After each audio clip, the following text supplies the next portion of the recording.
Good morning students. तो आज की क्लास में अपन शुरू करेंगे इंडेक्स 36 इम्पेयरमेंट ऑफ एसेट्स का रिवीजन।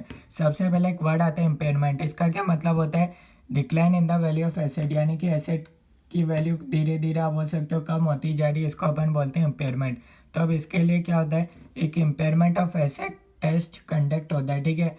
यानी कि हर ईयर एंड पे अपन क्या करते हैं, carrying amount and recoverable amount को कंपेयर करते हैं। कैरिंग अमाउंट मतलब जो बैलेंस शीट में उस एसेट का वैल्यू है। फॉर एग्जांपल अपन अज्यूम करते हैं एक एसेट है जिसका वैल्यू है 1,20,000।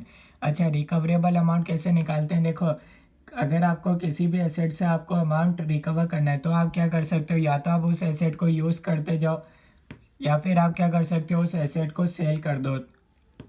अगर आप यूज़ करते हो तो आपको दे रखा है, फॉर एग्जांपल आपको नंबर दे रखा है, अगर आप एसेट यूज़ करोगे तो आपको ₹1,00,000 जितना बेनिफिट मिलेगा, और अगर आप सेल करते हो तो ₹90,000 रिकवर होंगे आज की तारीख में।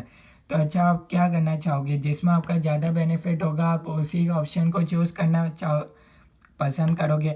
तो यूज़ करने में आपको फ़ायदा ज़्यादा है, तो आप क्या करोगे, उस एसेट को यूज़ करोगे। तो रिकवरेबल अमाउंट यूज़ करो एसेट को चाहे सेल करो, दोनों में से विच एवर इज हायर वो अपन लेते हैं। 1,00,000 अपन लेंगे, ठीक है। ऑब्वियसली जिसमें अपना फ़ायदा रहेगा उसी को ही अपन चूज़ करेंगे, ठीक है।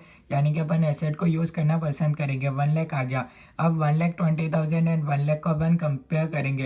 देखो, अपने बुक्स ऑफ अकाउंट्स के अंदर उसका वैल्यू है 1,20,000, पर आज की तारीख में अगर आप रिकवर करने चाहो तो आपको 1,00,000 रुपीज़ से रिकवर हो गया। तो कहीं ना कहीं आप बोल सकते हो 20,000 का क्या हो गया, इम्पेयरमेंट लॉस।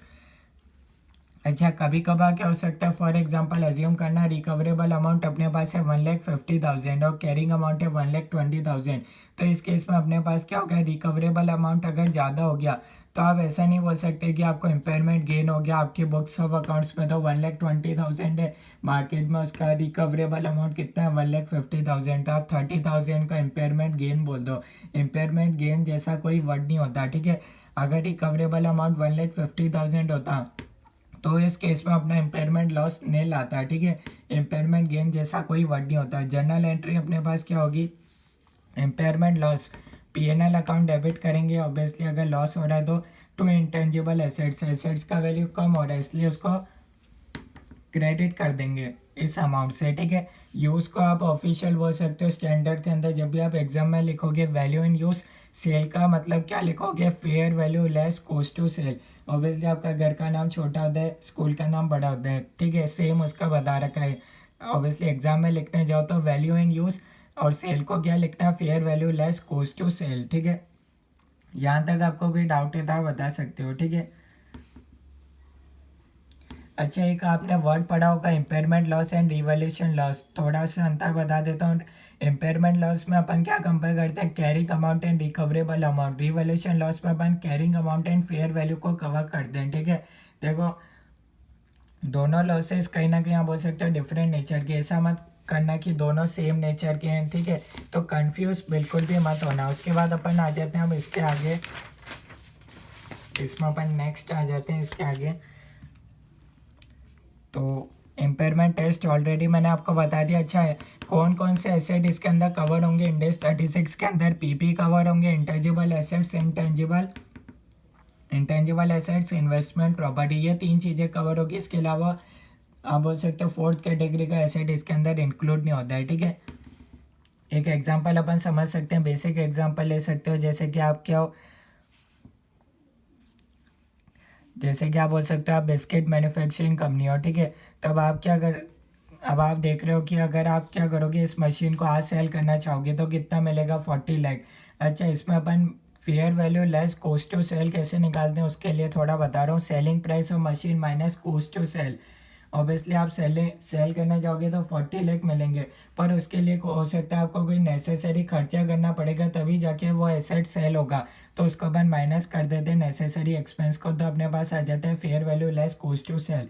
ये शॉर्ट फॉर्म ध्यान रख लेना, आगे बहुत काम आएगी। FVL CDS, ठीक है, ऑलरेडी मैंने आपको बता दिया।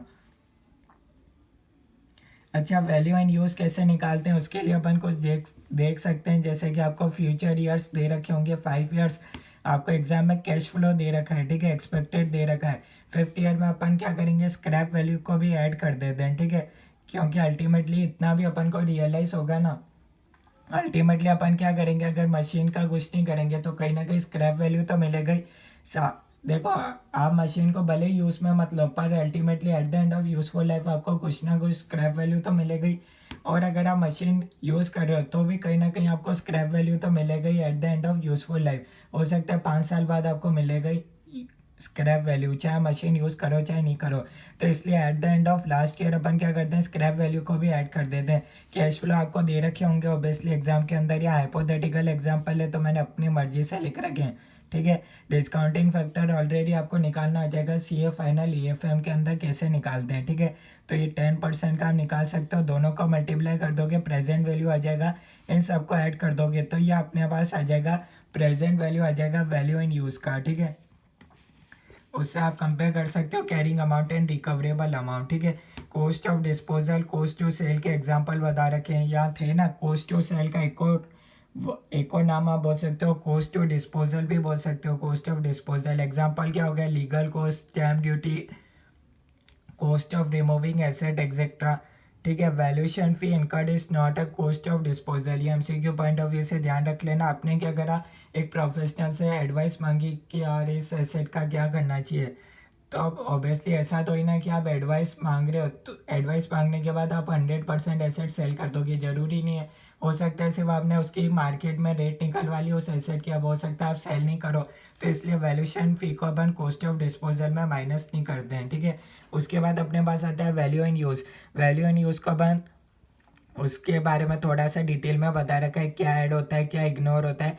जैसे कि डिस्काउंट रेट अपन हमेशा प्री टैक्स मार्केट रेट वाला लेते हैं। ठीक है, ये जनरल बातें हम ध्यान रखना। ठीक है, MCQ पॉइंट ऑफ व्यू से आ सकती है। एक्सपेक्टेड फ्यूचर कैश फ्लोज में अपन क्या इंक्लूड कर दें, cash inflow from use of asset, जैसे कि ये मैंने आपको बताया था, cash flows from disposal of asset, scrap value, cash outflows इनका टू जनरेट इनफ्लो। ठीक है, इसका क्या मतलब है, including cash outflows to prepare asset for use. अभी आप एसेट को यूज़ करना चाहते हो तो कहीं ना कहीं आपको कॉस्ट ऑफ प्रिपरेशन लगेगा, उसको भी आप क्या करोगे, इंक्लूड करोगे। ठीक है, एग्जांपल बता रखा है जैसे कि मशीन मेंटेनेंस वाला खर्चा हो गया। ठीक है, तो कहीं ना कहीं अगर आपको कोई खर्चा लगेगा जिस उसके बाद ही आपका कैश इनफ्लो होगा, तो ऑब्वियसली आपको उसके अंदर ऐड करना पड़ेगा कैश फ्लोज के अंदर। ठीक है,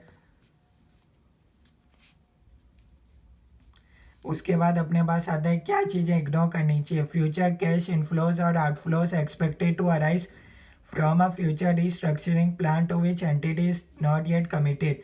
अब ऑब्वियसली आपको लग रहा है यार अगले साल मेरा इतना ये होगा। ठीक है, मतलब आपको अगले साल का प्रिडिक्ट कर रहे हो। ठीक है, कि फॉर एग्जांपल जैसे कि आज की तारीख में आपका कैश फ्लो इतना है, आप सोच रहे हो यार अगले साल में रिलायंस कंपनी के साथ टाई अप करूंगा तो मेरा 10 लाख की जगह 10 करोड़ कैश फ्लो हो सकता है। आपके पास कोई कमिटमेंट वगैरह नहीं है, सिर्फ आप सोच रहे हो, तो उसको क्या कर देना, इग्नोर कर देना। एग्जाम पॉइंट ऑफ व्यू से काम का है तो इसको ध्यान रखना। ठीक है, जहाँ तक मैंने आपको बढ़ाया एक बार रीड कर सकते हो 1 मिनट के अंदर, उसके बाद अपन फटाफट से आगे बढ़ेंगे।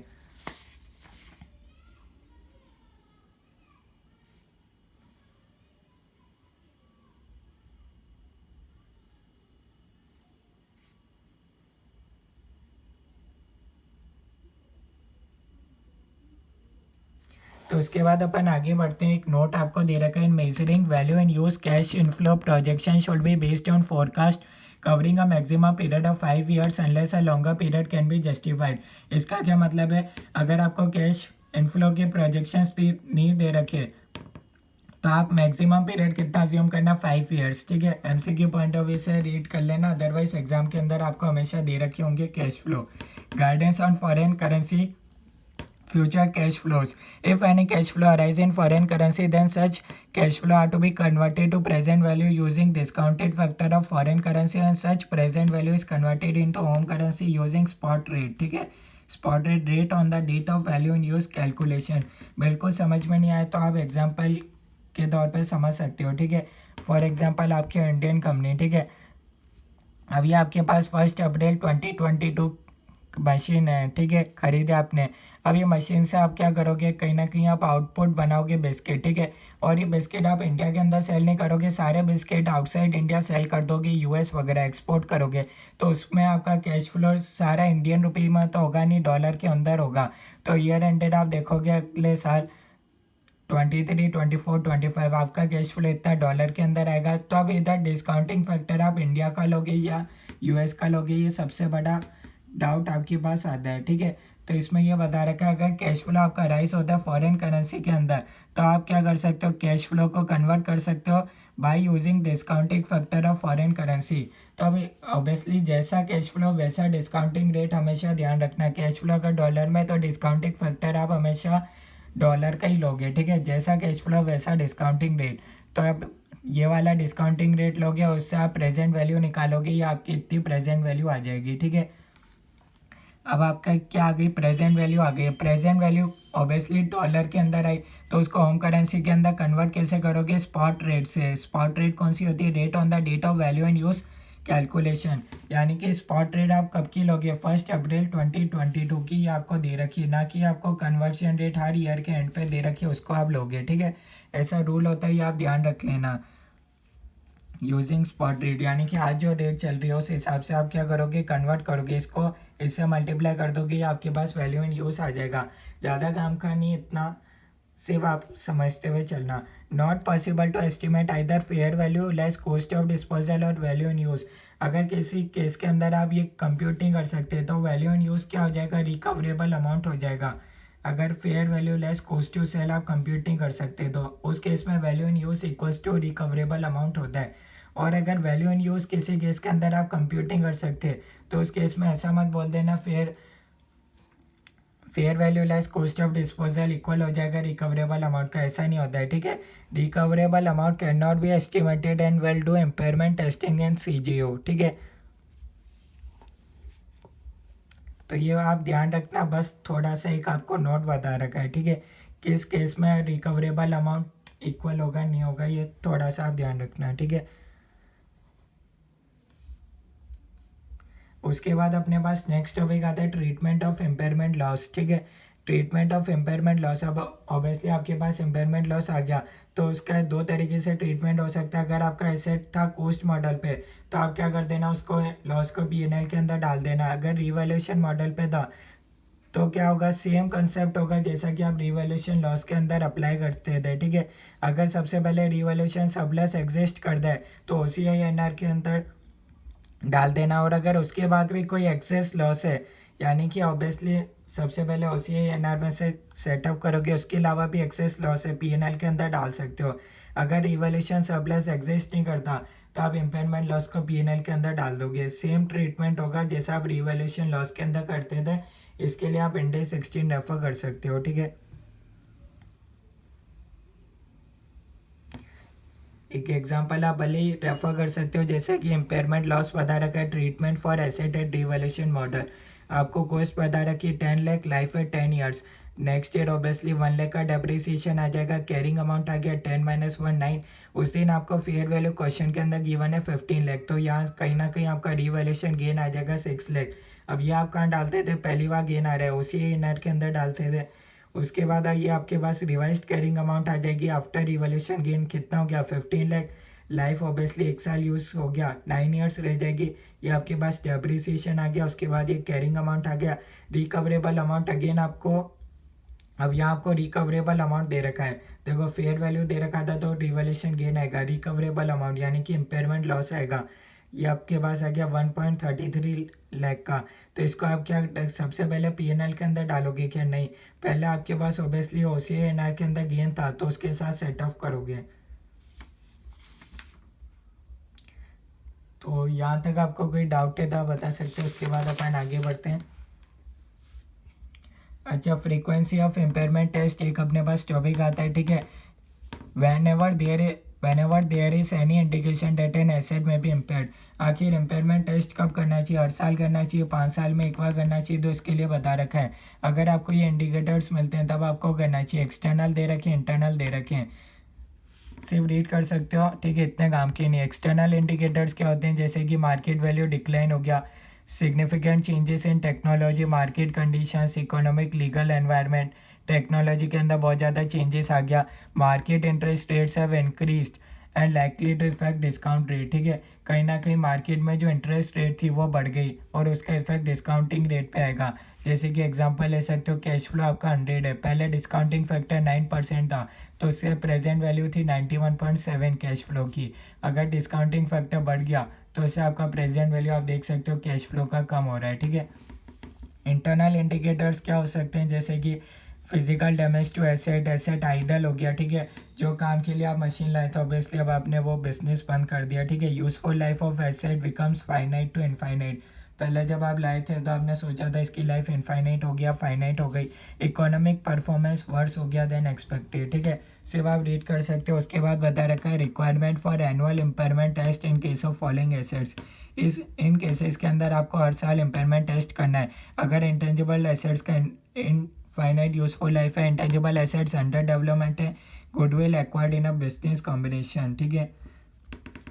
ये सब आप रीड कर सकते हो, इतना अपने प्रैक्टिकल काम का नहीं आएगा, ठीक है। उसके बाद अब अपने पास सबसे इंपॉर्टेंट टॉपिक आता है कैश जनरेटिंग यूनिट, सीजीओ, ठीक है। सबसे पहले आप ध्यान रखना मल्टीपल सीजीओ हो सकते हैं।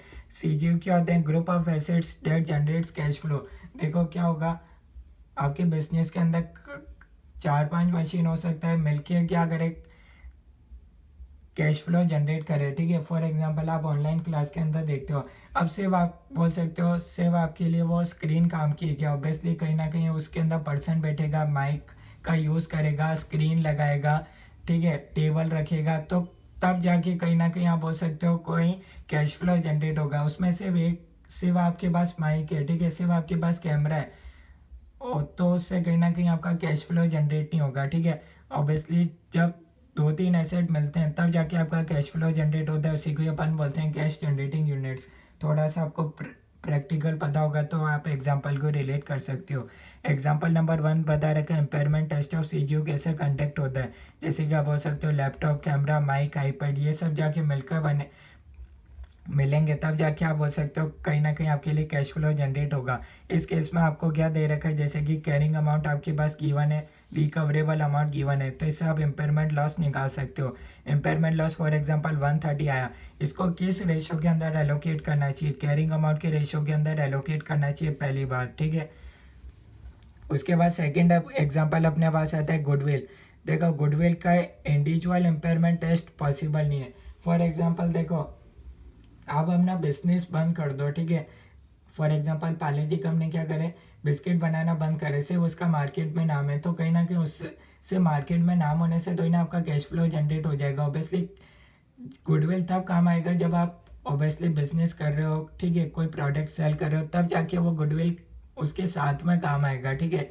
ऑब्वियसली सिर्फ पार्ले जी कंपनी कुछ ही नहीं करती, बिस्किट नहीं बनाती, सिर्फ ऐसे ही फेमस है, कोई उनका प्रोडक्ट नहीं है, तो कहीं ना कहीं आप बोल सकते हो उसका आप इंडिविजुअल इम्पेयरमेंट टेस्ट कैसे करोगे, उनका कोई कैश फ्लो तो जनरेट हो नहीं रहा, और वहीं बोलो वो एक प्रोडक्ट बेच रहे हैं, उसके साथ उनका गुडविल है, हाँ इस वजह से उनके बिस्किट बिक रहे हैं, तब जाके आप बोल सकते हो उसका गुडविल का इम्पेयरमेंट टेस्ट कंडक्ट हो सकता है, ठीक है। उसके बाद ही आपको बता रखा है allocate goodwill to CGO for the purpose of impairment test, ठीक है। इसको और आपको बताएंगे, ठीक है। अच्छा सीजीओ एक से ज़्यादा हो सकते हैं, ठीक है, CGO1 हो सकता है, CGO2 हो सकता है। फॉर एग्जांपल मेरा एक प्रोडक्ट है सी ऑनलाइन टीचिंग का, दूसरा मैं CS से रिलेटेड आपको ऑनलाइन वीडियो लेक्चर्स प्रोवाइड करता हूँ, ठीक है, तो ये मेरा CGO1 CGO2 हो जाएगा, ठीक है। अच्छा गुडविल आपको दे रखा है फॉर एग्जांपल 2 लाख गिवन है, तो ये 2 केस हो सकते हैं। अगर आपको दे रखा है कि एलोकेशन रेशो दे रखा है, जैसे कि गुडविल का मेरे को CGO1 के अंदर 25% बेनिफिट मिलता है, 2 के अंदर 75% बेनिफिट मिलता है। एक केस ये हो सकता है, एक केस अपने पास ये हो सकता है गुडविल अपन को प्रोवाइड करता है benefit in both CGO but it is not possible to allocate in ratio. For example आपका गुडविल 2 ले गया, ऑब्वियसली आपको पता नहीं है कि आखिर कौन से CGO में आपका ज़्यादा चलता है, आपको एलोकेशन रेशो नहीं दे रखा, तो उस केस में आप इम्पेयरमेंट टेस्ट कैसे कंडक्ट करोगे ये अपन को जानना पड़ेगा, ठीक है। दोनों case exam point of view से इंपॉर्टेंट है, तो ध्यान से सुनना, ठीक है। देखो केस 1 अपने पास क्या था, एलोकेशन रेशियो आपको दे रखा है, ऑब्वियसली ये कैरिंग अमाउंट आपको एसेट का गिवन दे रखा है, ठीक है। रिकवरेबल अमाउंट भी आपको क्वेश्चन के अंदर गिवन है, जो चीज़ क्वेश्चन में गिवन है वो मैंने इधर लिख दिया। इम्पेयरमेंट लॉस कैसा आएगा, ठीक है। जैसे कि रिकवर आप कर सकते हो 18 लाख की, जबकि आपके बुक्स में ज़्यादा चल रहा है, तो कहीं ना कहीं कितना हो गया, लॉस हो गया 2,50,000।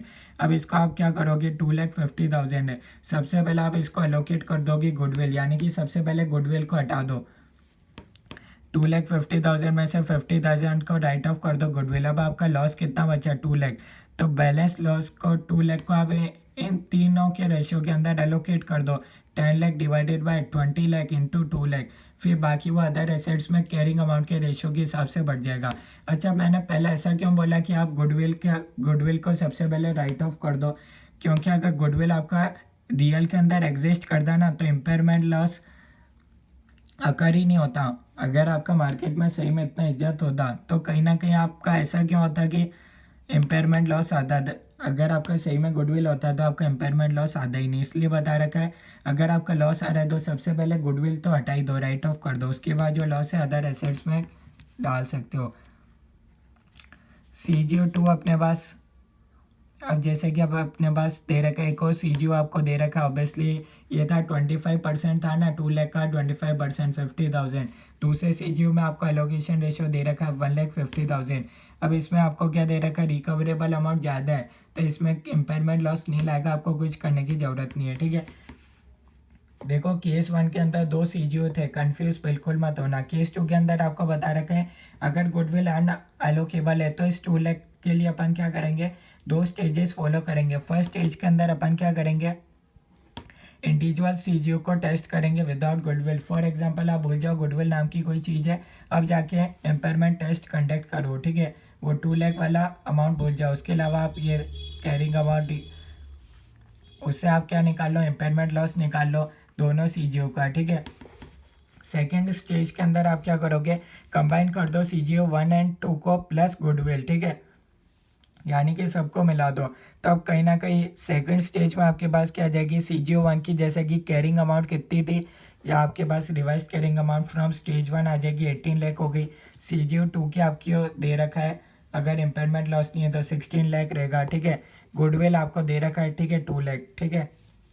कंबाइन कर रहे हैं तो आपको गुडविल को ऐसे परसेंट तो ऑब्वियसली पता नहीं किसका कितना बेनिफिट मिल रहा है। कैरिंग अमाउंट हो गया अपने पास, रिकवरेबल अमाउंट क्वेश्चन में गिवन है। तब अब इस केस में अपने पास अगर इम्पेयरमेंट लॉस आ रहा है, फॉर एग्जांपल 0.5 लाख का आ रहा है, तो सबसे पहले इसको क्या करना, एलोकेट कर देना गुडविल के अंदर, ठीक है।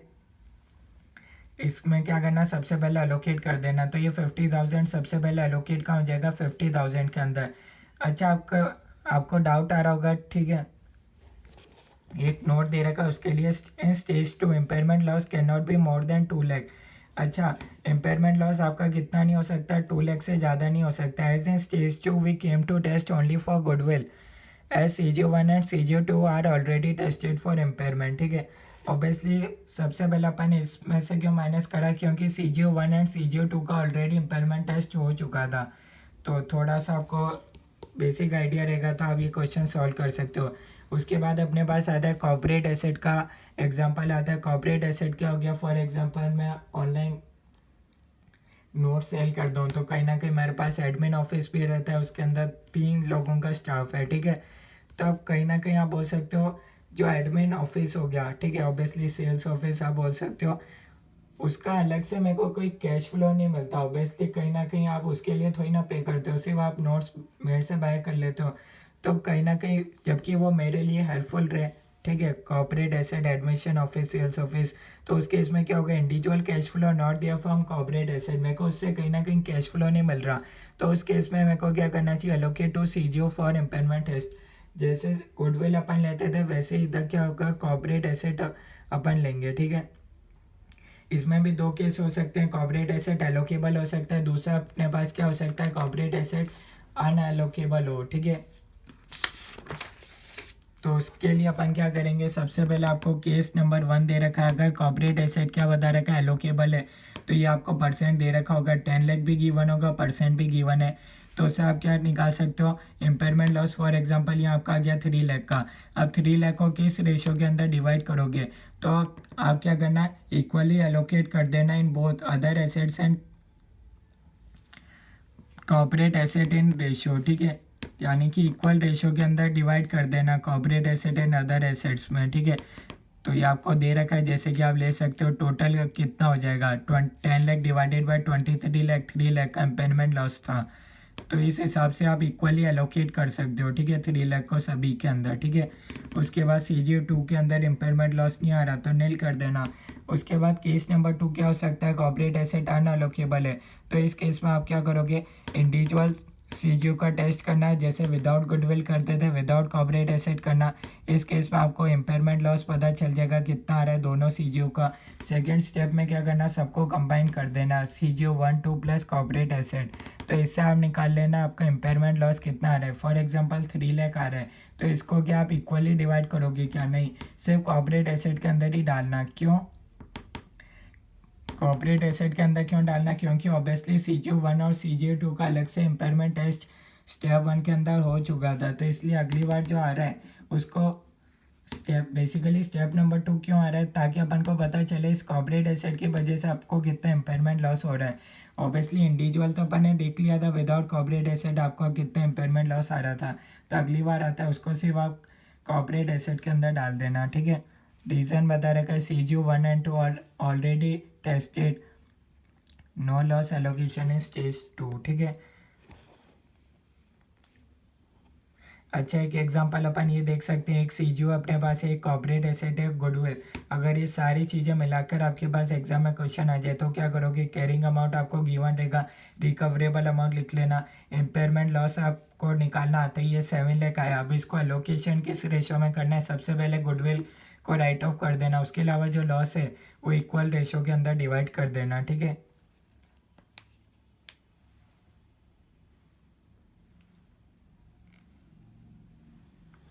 उसके बाद आपको दे रखा है, नोट दे रखा है, CGU does not include any liability but a liability may be included if recoverable amount of CGU can not be determined without consideration of such liability. जैसे कि आपको बता रखा है इस तरह का केस है, जैसे कि CGU के अंदर आपको बता रखा है PP आपको दे रखा है, इंटेंजिबल एसेट्स दे रखा है, प्रोविजन फॉर डीकमिशनिंग दे रखा है। तो इस केस में आप क्या करोगे, टोटल जो लायबिलिटी उसको माइनस कर देना, प्रोविजन फॉर डीकमिशनिंग वाली लायबिलिटी को माइनस कर देना, 170 माइनस 20 150। MCQ वाइज ध्यान रख लेना। Impairment loss allocate only between PP and intangibles, ठीक है। उसके बाद आपको एक टॉपिक अपने पास आता है, रिवर्सल ऑफ इम्पेयरमेंट लॉस। अच्छा, इम्पेयरमेंट लॉस का रिवर्सल कब हो सकता है, फॉर एग्जांपल कैरिंग अमाउंट है अपने पास 100, रिकवरेबल अमाउंट अपने पास है 80, तो यहाँ आप बोल सकते हो कहीं ना कहीं इम्पेयरमेंट लॉस आ गया, रिकवर आप कम ही कर सकते हो, तो कहीं ना कहीं आपका 20 का आ गया। अब ये लॉस को कब आप रिवर्सल कर सकते हो, जब है कोई ना कहीं आप बोल सकते हो इंडिकेटर्स एग्जिस्ट करे, ठीक है। तो इसके लिए आपको कुछ पॉइंट्स बता रखे हैं, रिवर्सल कब कर सकते हो फॉर इंडिविजुअल एसेट। अगर asset carried at cost model, तो आप क्या करना, ऑब्वियसली जब लॉस था तो उसको P&L के अंदर डाला था, जब गेन आए तो उसको P&L में इनकम साइड में शो कर देना। रिवैल्यूएशन मॉडल में सेम चलेगा, रिवैल्यूएशन गेन पर अगर आपका एसेट एग्जिस्ट करता था तो अगर इम्पेयरमेंट लॉस आपने OCI में डाला था तो ट्रांसफ़र कर देना रिवर्सल ऑल्सो टू OCI। थोड़ा बहुत अगर आपको इंडेक्स 16 याद होगा तो ये वाला पार्ट इजी लगेगा। Reversal of impairment loss of CGU, reversal should be allocated to the individual assets of CGU except for goodwill on pro rata basis of their carrying amount। अच्छा, गुडविल आप बोल सकते हो वापस से रिवर्स नहीं होगा उसका अमाउंट, क्यों, ऑब्वियसली अगली बार आप रिवर्स करोगे तो कहीं ना कहीं वो आपके लिए सेल्फ जनरेटिंग गुडविल हो जाएगा, तो ऐसा पॉसिबल नहीं है, इसलिए उसको वापस से आप नहीं लिख सकते गुडविल को। एक बार राइट ऑफ कर दिया तो उसका रिवर्सल पॉसिबल नहीं है। अच्छा, इस केस में जर्नल एंट्री अपने पास क्या रहेगी, PP account debit to reversal of impairment loss, ठीक है। तो इसके लिए आप एक क्वेश्चन देख सकते हो, reversal of impairment loss on individual asset कैसे होता है, ठीक है। जैसे कि 200 रुपीज़ का एसेट है, 2 साल आपने डेप्रिसिएशन लगाया ऑब्वियसली, तो उससे आपके पास आ गया कैरिंग अमाउंट। अब इधर आपको क्वेश्चन के अंदर दे रखा है इंडिकेशन ऑफ इम्पेयरमेंट, इम्पेयरमेंट यानी कि एसेट का वैल्यू डिक्लाइन होने वाला है, तो ये रिकवरेबल अमाउंट गिवन है, इम्पेयरमेंट लॉस निकाल लोगे, जर्नल एंट्री ऑब्वियसली बता रखा है, ठीक है। तो यहाँ से आपके पास क्या हो जाएगा, इम्पेयरमेंट लॉस के बाद आपका रिवाइज हो जाएगा कैरिंग अमाउंट, कितना हो जाएगा 120 हो जाएगा। अगले साल अब आप क्या करोगे, वापस डेप्रीसिएशन लगाओगे। अब इस नई रिवाइज कैरिंग अमाउंट पे आप डेप्रीसिएशन लगाओगे तो उससे आपके पास नई रिवाइज कैरिंग अमाउंट आ जाएगी 105। फिर नेक्स्ट ईयर डेप्रीसिएशन लगाओगे 2 साल बाद, तो ये आपके पास कैरिंग अमाउंट है। अभी इधर आपको बता रखा है इस ईयर में क्या दे रखा है, रिवर्सल ऑफ इम्पेयरमेंट दे रखा है। तो रिकवरेबल अमाउंट के साथ कंपेयर करोगे कितना आपको रिवर्सल करने की ज़रूरत है। एक्चुअल रिवर्सल कितना आ रहा है 50, पर आपको एज पर इंडेक्स कितना अलाउ है वो आपको वर्किंग नोट के थ्रू निकालना पड़ेगा। मैक्सिमम रिवर्सल कितना पॉसिबल है, तो उसके लिए आप 2 पॉइंट निकालना, कैरिंग अमाउंट निकालना अगर कोई इम्पेयरमेंट नहीं है तो 31 मार्च, ऑब्वियसली उसी दिन जब इंडिकेशन एग्जिस्ट हो रहा था। कैरिंग अमाउंट आपको निकालना आफ्टर इम्पेयरमेंट, और अगर इफ़ नो इम्पेयरमेंट होता तो जैसे कैरिंग अमाउंट आफ्टर इम्पेयरमेंट तो आपको ये ऑब्वियसली यहाँ आ जाएगा आफ्टर इम्पेयरमेंट तो 90, एक वैल्यू तो आपको इजीली निकल जाएगी। और carrying amount if no impairment on 31 March 2026, तो इस दिन आपको निकालना है कैरिंग अमाउंट, वापस से निकालना है, ठीक है। अगर इम्पेयरमेंट नहीं होता तो आपकी कैरिंग अमाउंट कितनी होती, डेप्रीसिएशन तो होता ही, जैसे यहाँ था 16, यहाँ आपकी 160 था, इम्पेयरमेंट लॉस होता ही नहीं, तो यहाँ आपका रिवाइज्ड कैरिंग अमाउंट 160 रहता। 160 में से डेप्रीसिएशन आप 20 माइनस करते हो, ऑब्वियसली डेप्रीसिएशन चेंज होता ही नहीं क्योंकि रिवाइज्ड कैरिंग अमाउंट होती नहीं, तो 160 माइनस 20 करते हैं। फिर नेक्स्ट ईयर डेप्रीसिएशन माइनस करते हैं, 160 माइनस 20 माइनस 20, ये आपके पास आता कैरिंग अमाउंट अगर इम्पेयरमेंट इधर पहले नहीं होता तो दोनों को माइनस कर देना, आपके पास आ जाएगा मैक्सिमम रिवर्सल। इतना ही आप रिवर्स कर सकते हो 30 का। तो भले आपके पास एक्चुअल रिवर्सल 50 का आ रहा हो, पर आप कितना मैक्सिमम कितना आ रहा है 30 का, तो जर्नल एंट्री आप ये पास कर दोगे। रिवाइज कैरिंग अमाउंट क्या हो जाएगी, यहाँ थी 90 प्लस आफ्टर रिवर्सल कितना बढ़ गया आपका, 30 से रिवर्स हो गया तो 120 हो गया। ऑब्वियसली लाइफ आपकी कम हो गई, एक साल, ये आप देख सकते हो, ठीक है। अच्छा, ये सब आपको क्यों निकालना पड़ा, मैक्सिमम रिवर्सल डायरेक्टिव 50 लिखना क्यों अलाउ नहीं था, एक्चुअल आपका इतना आ रहा था तो इंडेक्स पे आपको 50 जितना अलाउ कर देता। क्यों, क्योंकि बीच में आपका क्या हुआ, लॉजिक क्या है, saving and expense due to depreciation. आप देख सकते हो इम्पेयरमेंट की वजह से आपका कहीं ना कहीं खर्चा भी तो कम हो गया। पहले डेप्रीसिएशन आप 20 हर एक साल का ले रहे थे, अब आप डेप्रीसिएशन 50 नहीं ले रहे हो, तो कहीं ना कहीं आपका 2 साल से डेप्रीसिएशन भी तो 5-5 रुपये करके आपका कम हो गया, एक्सपेंस भी तो कम हो गया, इसलिए आपको ये सब इतना करना पड़ा कैलकुलेशन।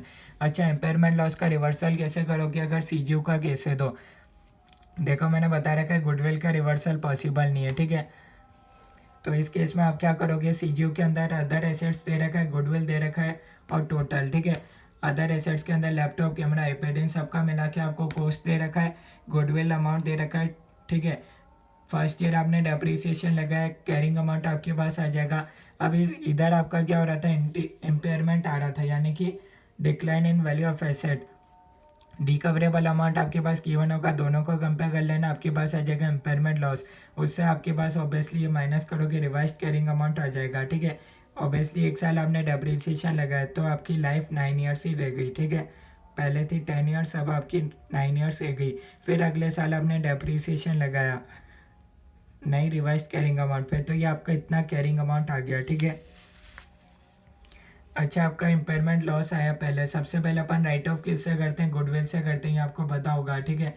क्योंकि अगर गुडविल से राइट ऑफ क्यों कर रहे हैं, क्योंकि इम्पेयरमेंट लॉस को, क्योंकि अगर आपकी गुडविल असली में होती तो आपका लॉस आता ही नहीं, इसलिए इससे अपन ने राइट ऑफ करा था, ठीक है। अच्छा, उसके बाद नेक्स्ट ईयर आपके पास क्या हुआ, indication of reversal of impairment loss आया, तो जैसे कि आप बोल सकते हो ये अपने पास ये कैरिंग अमाउंट इतना आपको दे रखा था, ठीक है, 13,33,333, ठीक है।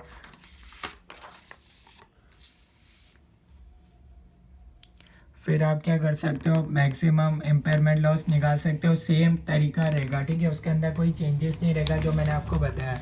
तो यहाँ तक आपको कोई डाउट है तो आप बता सकते हो, बाकी ये अपना पूरे कंसेप्ट कवर होते हैं, कोई भी डाउट है आप कमेंट्स के अंदर बता सकते हो, ठीक है। तो आज की वीडियो अपन ओवर करते हैं, सिर्फ अगर कोई डाउट है तो आप मेरे से पूछ सकते हो।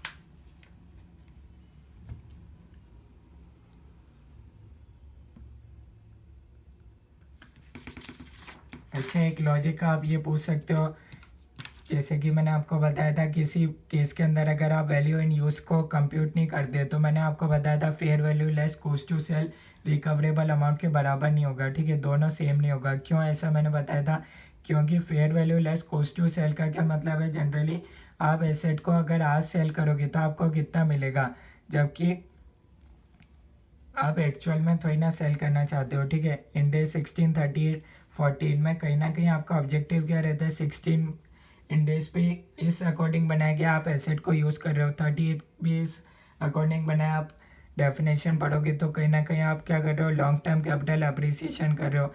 इन डेज 40, तो इसमें कहीं ना कहीं आप बोल सकते हो इमीडिएट सेल वाला पॉइंट कवर नहीं था, तो इसलिए आप fair value less cost to sell इसलिए इक्वल नहीं है रिकवरेबल अमाउंट के, ठीक है।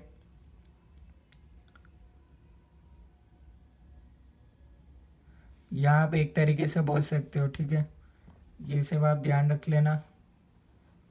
उसके अलावा और कोई डाउट है तो आप बता सकते हो।